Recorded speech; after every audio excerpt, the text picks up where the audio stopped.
Yo,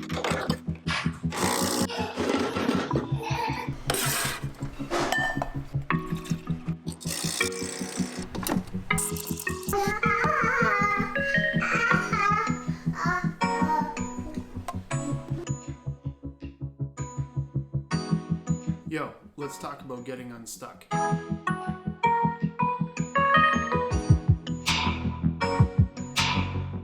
So Martin asked in the comments on a previous video, what are some tips and strategies for getting unstuck when you're sitting there in front of a coding problem, you've been at it for hours, maybe even days, and you just feel like you're banging your head against a brick wall. So here's a couple of things you can do. The first thing I would tell you to do is to try to break the problem down. One of the biggest issues that we have when we look at problems is that we confound problems and goals. We often look at a thing and we think, this is the problem I have to solve, when in fact it's the goal we want to achieve.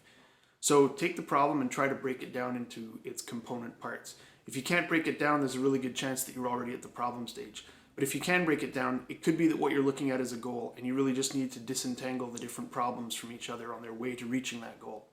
Once you've broken a goal down into its component problems, you can start taking a look at each of the problems to see if it's really a sticky problem or if it's something that can be solved relatively easily. Often once we've teased things apart, solutions become a lot more evident. When you have the real list of problems, you can start going through those and using a technique that I like to call what if it wasn't a problem. So what I do is I go through and I replace each of those with a do it function. And that function is a stand-in for a future solution that I'm going to find.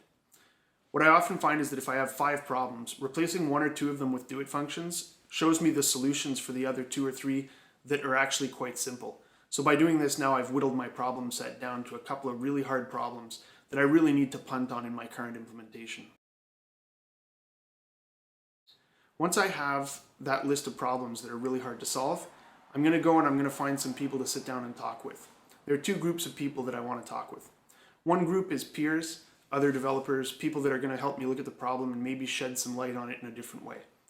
These people unfortunately have the same best practices as me and usually have the same approaches to solving certain types of problems.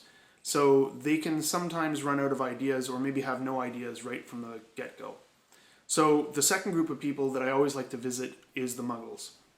I think it's really important to take time to show problems to people who don't know anything about the domain. These people don't have any preconceived notions, they don't have any hang-ups, they don't have any best practices that they're trying to adhere to, and so sometimes they see solutions that we don't see. Even if they can't see a solution, they'll often get you to explain the problem to them. And by explaining the problem over and over, or by explaining it in a different way, you can often get a different point of view from the ones that you've had already. And this might shed some light on something that might be a solution that you hadn't considered before. Finally, if none of this is working, I suggest that you go outside, get active, use your brain for something else. So go for a walk, get out in nature, spend some time connecting with something else, and maybe do some creative work.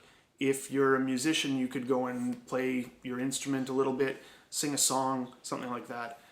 Sometimes our brains get caught in ruts and they start to go through loops doing the same thing over and over again. And that can be a real issue because we end up banging our head against a brick wall simply because our brain stays stuck in that rut. You've heard the advice before to sleep on it and to, take the time off. So, this is basically just that same advice. But with an added physical or mental component of changing the scenery.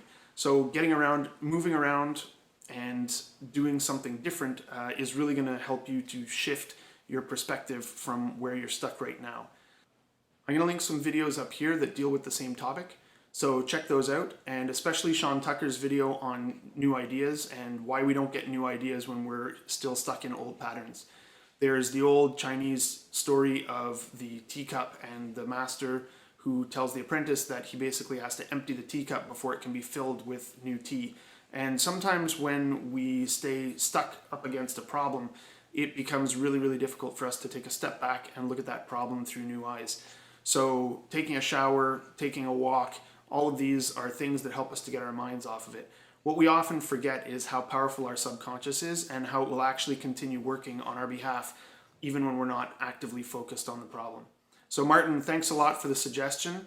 Everybody else, thank you so much for subscribing. Hit that like button, subscribe if you want more content. Leave me in the comments any other topics that you'd like me to address, and I'll see you in the next video.